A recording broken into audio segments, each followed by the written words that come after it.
Magandang umaga mga karsiklo. Meron na naman pagawa sa atin na isang electric fan, desk fan. Ang issue nito ay mahina ang ikot ng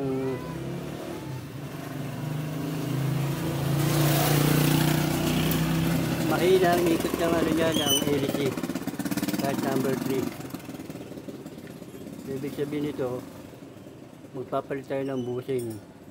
Ngayon nag-suggest ako sa may-ari na gawin na lang namin itong ball bearing para maging lifetime siya, tumagal siya.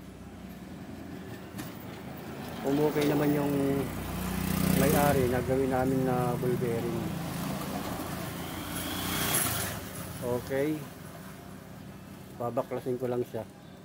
Pakita ko na lang sa inyo pag nabaklas na siya. At saka papakita ko rin sa inyo kung anong ball bearing ang gagamitin natin dito. At mga karsiklo, natanggal ko na yung screen ng electric fan. Tanggalan natin itong takip.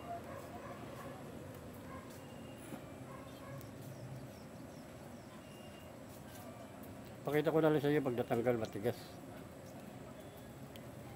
Okay. Ito mga karsiklo, natanggal ko na yung screen at LC ng electric fan. Okay, pakita ko na lang ulit sa inyo pag natanggal ko na itong takip.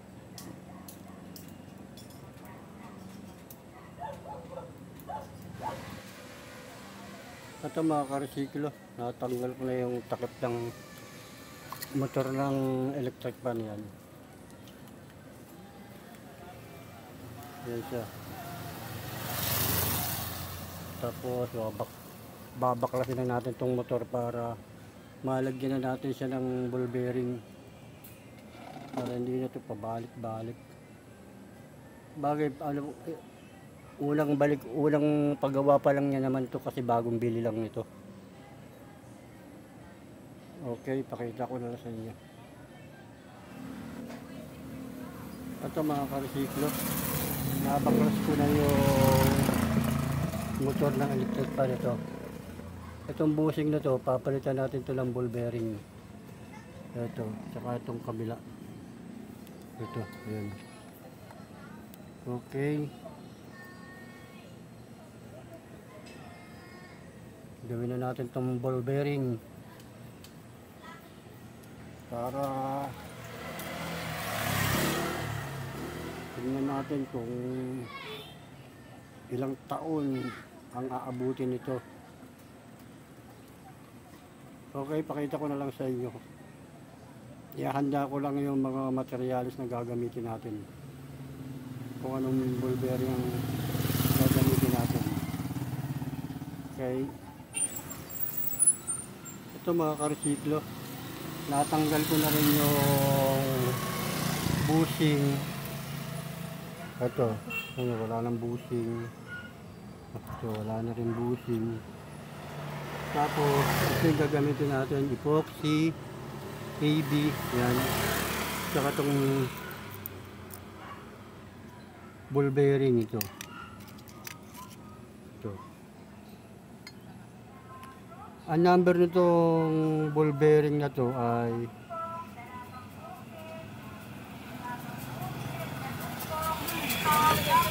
608 double C. Double C. Ito. Ayan o. 608 double C. Ayan ang gagamitin natin ditong ball bearing. Dito natin papasok. Yan, dyan. Yan. Ito yung ball bearing niya, ay yung bushing niya na galing dyan. Mientras ganito kakabit natin, hindi na. Gawin na natin siyang bearing. Ito.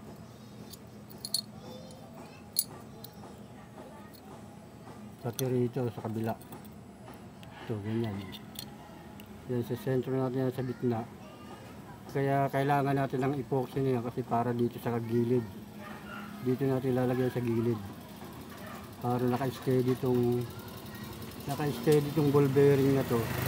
Hindi siya gagalaw-galaw ng ganun. Kasi pag gumalaw-galaw to, hindi to aandar. Hindi to iikot. Kasi sasayad din to. Istaka pa mangyayari nito. Kaya kailangan to naka-sentro. Naka-align talaga siya. Wala siyang galaw-galaw. Kaya yan, pupunuin natin yung ganang epoxy yung bawat gilid niyan. Para hindi na makakilos to. Ito, hanggang dito puno yan. Okay. Magtitimpla lang ako ng epoxy.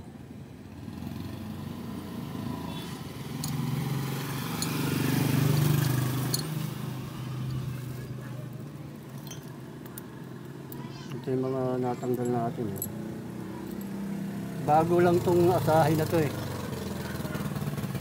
Kaya okay pa yan. Hanggat bago pa yung motor, mapapalitan na natin ng ball bearing.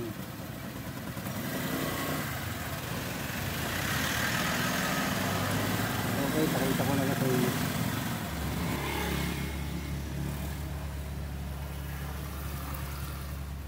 Ito mga ka-resiklo, nakatimpla na ako ng epoxy. Ngayon magpapalit pala tayo ng ball bearing.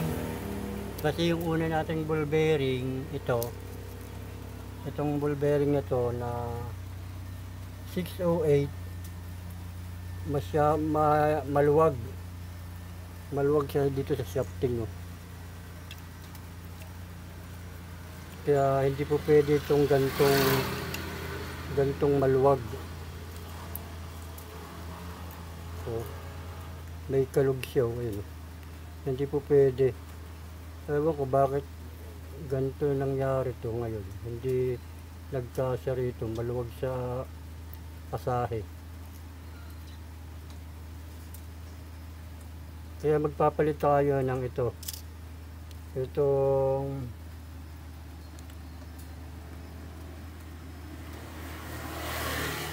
6688 RS to.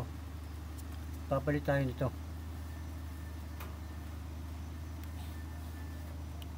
Kasi maluwag siya. Ito, insakto lang.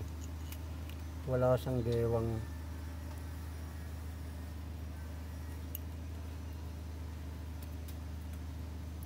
Kaya depende talaga sa gagamitin yung shafting eh.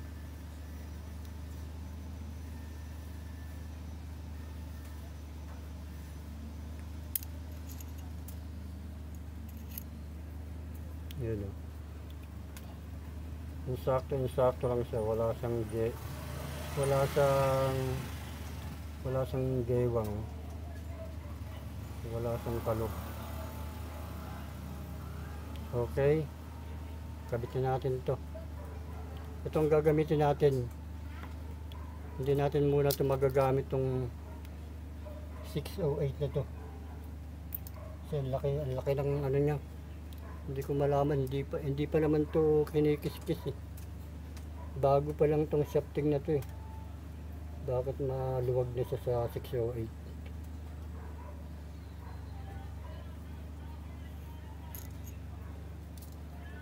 Ito, luwag oh. Ito yung 608 natin oh. Ano yun?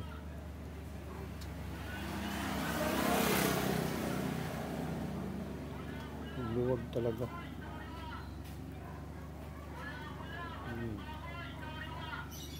Hindi po pwede to. Okay. Lagyan na natin yung ano. Pakita ko na lang sa inyo pag lalagyan ko na yung paglalagyan natin ng ball bearing. Itong ano na to, yung case. Pag lalagyan ko na lang epoxy dito. Pag nalagyan ko na ng epoxy, pakikita ko na lang sa inyo. Kasi ang hirap hawakan. Ito mga ka-resiklo, Lalagyan ko na yung mga gilid. Yan, oh. Gilid lang lalagyan nyo ng epoxy. So, mga gilid lang. Tsaka pa konti-konti lang muna bago natin damihan. Yan, ganyan lang. Okay.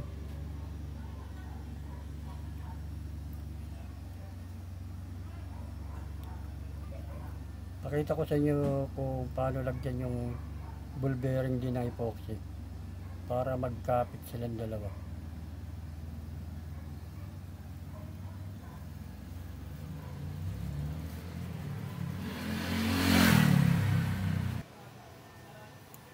Ito mga karesiklo, nalagyan ko na yung ball bearing natin.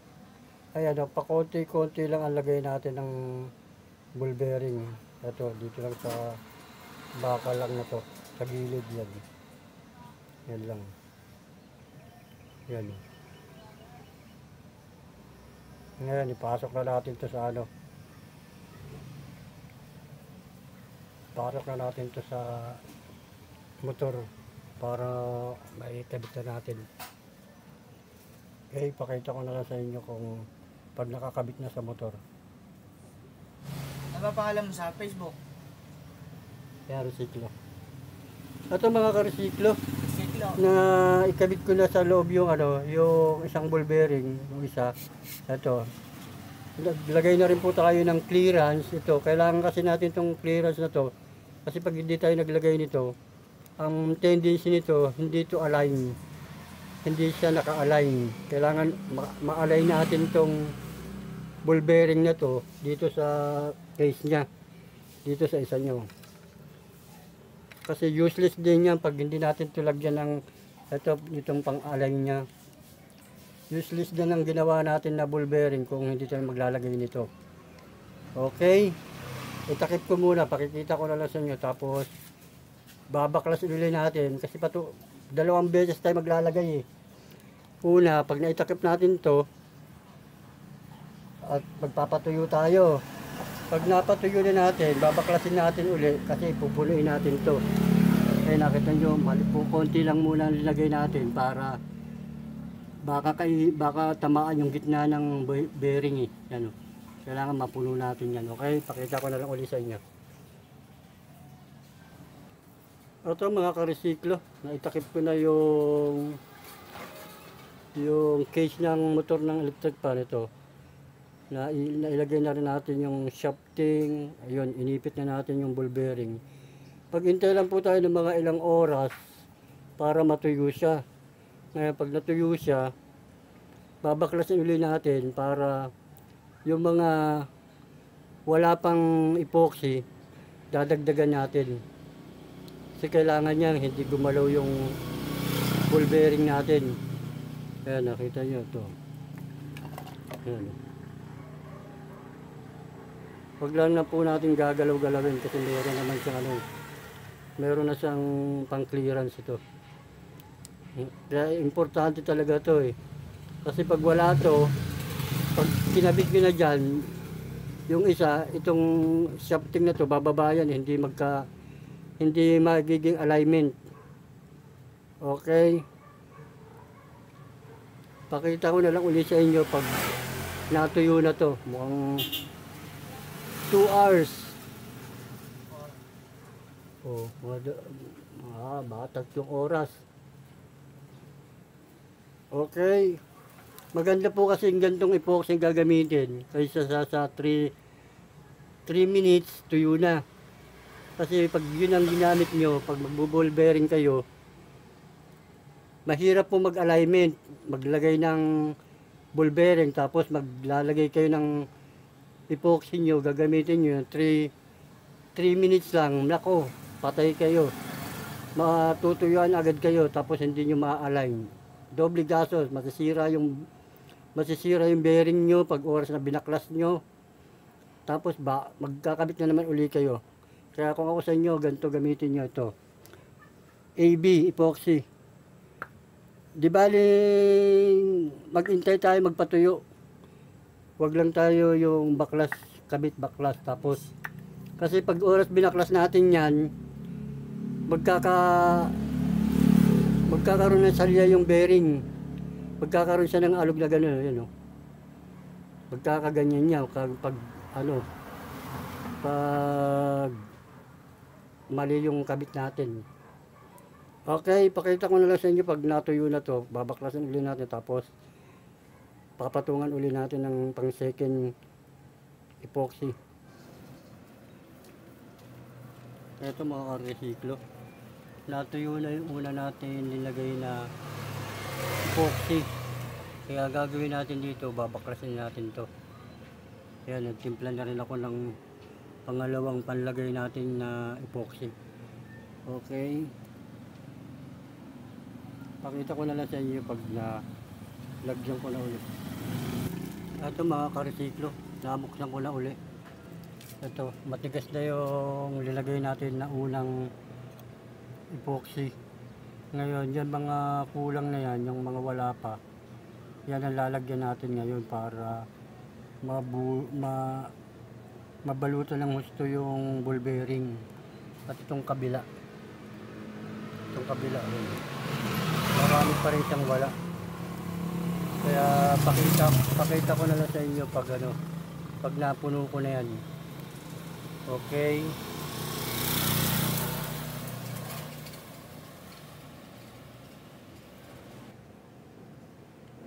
Ito mga ka-resiklo, napuno ko na yung mga walang laman kanina. Yan o, puno na o. Pati isa. Hihintayin na lang natin siyang matuyo uli. Tapos okay na. Kakabitan natin lahat yan. Tapos iti-testing natin para sa final testing. Okay, pakita ko na sa inyo pag natuyo na yan. Pag kakabit ko na. Ito mga ka-resiklo, natuyo na yung epoxy na ilinagay natin. Ito, kinabit ko na rin yung motor.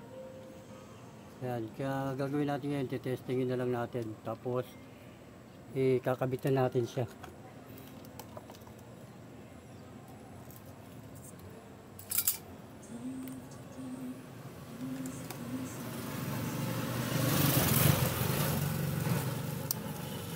Yun, no?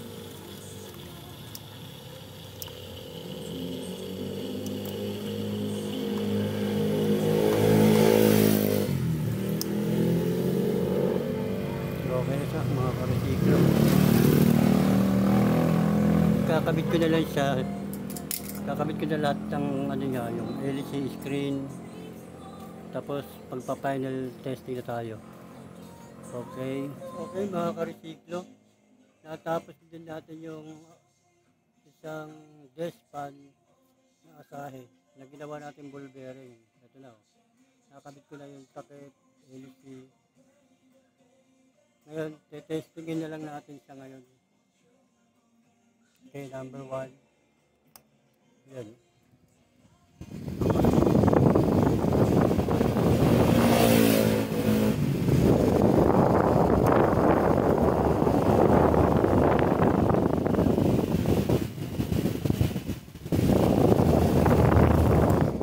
Okay. Nagpalit din po tayo dyan ng capacitor kasi napakahina na ng capacitor niya ito. Okay. Hanggang dito na lang po mga ka-resiklo. Sana may natutunan kayong konting kaalaman para sa ating mga electric fan. Kung paano siya gawing ball bearing ang ating desk fan. Ito. Marami po salamat sa inyong lahat.